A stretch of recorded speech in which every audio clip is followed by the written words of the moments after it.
Mon père était polygame, donc ce qui fait qu'il y avait tout le temps des disputes à la maison. Mes frères, parfois, ils luttaient, c'était avec même des couteaux. Avant de connaître Dieu, ma vie était une vie très instable, tant sur le plan spirituel, professionnel et même familial. Je suis née au Cameroun d'une famille d'une autre confession et j'ai terminé mes études au Cameroun et ensuite j'ai décidé d'aller les poursuivre en Europe. Il faut dire que je viens d'une famille, mon père il est polygame, ce qui fait que ça a créé beaucoup d'angoisse en moi parce que c'était beaucoup de rivalité entre mes frères et sœurs. On se disputait beaucoup. Il y avait beaucoup de divisions, beaucoup de bagarres, beaucoup de luttes. Mes frères, parfois, ils luttaient, c'était avec même des couteaux. Ça a créé en moi une certaine tristesse parce que mon père, il n'avait pas trop de temps pour s'occuper de chacun de nous parce qu'il a eu plusieurs enfants. Mon père, il a 13 enfants, mais on ne vivait pas avec tous les 13, on était à peu près 10, et avec ses 3 femmes.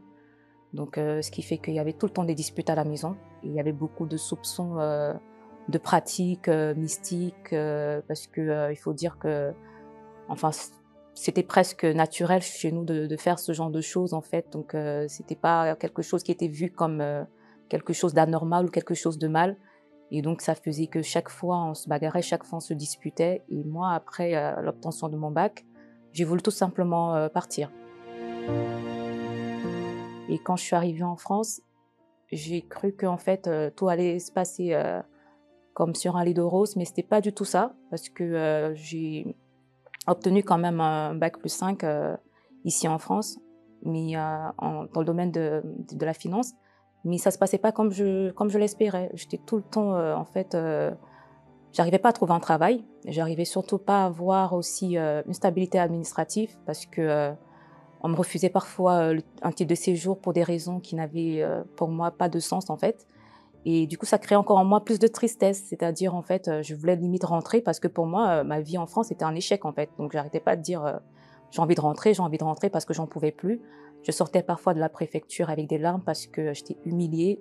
Et il faut dire aussi que spirituellement, ça n'allait pas du tout parce que je dormais très mal. La nuit, quand je dormais, en fait, j'avais des cauchemars. Je rêvais des personnes qui m'étranglaient. J'avais l'impression de voir, en fait, des ombres qui passaient. Et il m'arrivait d'arrêter ma respiration en fait quand je dormais aussi. Ça créait énormément de migraines. Du coup, parfois la nuit, je me réveillais en sursaut à 2 heures, à 3 heures du matin pour prendre du Doliprane ou un autre comprimé. En fait, le Doliprane, il fallait absolument que j'en ai toujours dans ma poche. Je ne pouvais pas vivre presque sans en fait. C'était quelque chose qu'il me fallait tout le temps. Il fallait que je m'assure de l'avoir. Et voilà, je me sentais vraiment fatiguée. Tout le temps, j'étais fatiguée, j'étais épuisée. J'étais tout le temps triste, tout le temps en train de paniquer. J'avais mes peurs de tout et de rien. Je m'effrayais, je pleurais beaucoup. Je faisais beaucoup de crises d'angoisse. Il y avait des moments où j'étais toute calme, mais après, quelque chose montait comme dans ma poitrine et qui m'oppressait.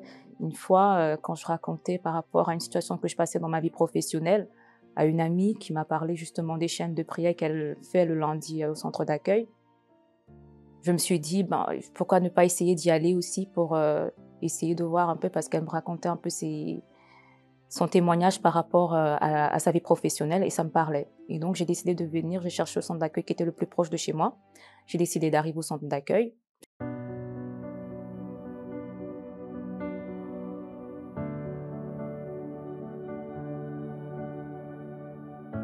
Je suis venue un lundi, en fait, et donc j'ai investi dans cette chaîne de prière pour vraiment avoir ma naturalisation. Celle-ci m'a été accordée grâce à Dieu. Et ensuite, la naturalisation est sortie, mais le travail, j'avais toujours pas de travail en fait. Donc, j'ai lutté pour avoir un travail. Une campagne d'Israël s'est présentée à ce moment-là et j'ai décidé de la faire en fait pour ma vie professionnelle. Donc, j'ai décidé vraiment de demander à Dieu en fait cette stabilité parce que j'étais fatiguée d'aller de travail en travail. Je faisais des missions de 3 mois, des missions de 6 mois. Ça ne m'arrangeait pas parce que quand je terminais une mission, en fait, je me retrouvais au chômage pendant 1 an. Et donc, je me suis investie dans cette campagne d'Israël. J'ai jeûné, j'ai prié à 3 heures du matin. J'avais entendu des témoignages et je me disais, si Dieu a fait pour ces personnes, il peut faire aussi pour moi. Et donc, après le sacrifice, Dieu a ouvert la porte, j'ai trouvé un CDI dans un grand groupe. J'ai trouvé ce CDI et après, Dieu m'a mis à cœur d'acheter mon appartement. C'était quelque chose pour moi qui n'était pas c'était pas quelque chose d'envisageable parce que pour moi, déjà que je venais de très loin, j'étais très instable, donc je pensais même pas pouvoir acheter un appartement. Je suis passée par un courtier pour avoir cet appartement, sauf qu'à un moment donné, il y a eu encore un blocage parce que le courtier m'avait donné un délai de quelques mois, mais qui n'était pas respecté parce que ça traînait. J'ai décidé toujours d'investir, donc j'ai continué dans mes chaînes de prière, dans les propos avec Dieu. Je ne lâchais pas, je faisais tous les jours, je venais à l'église pour ça. Et donc la porte s'est ouverte et j'ai pu obtenir mon prêt avec des conditions très très avantageuses et j'ai pu acheter mon appartement.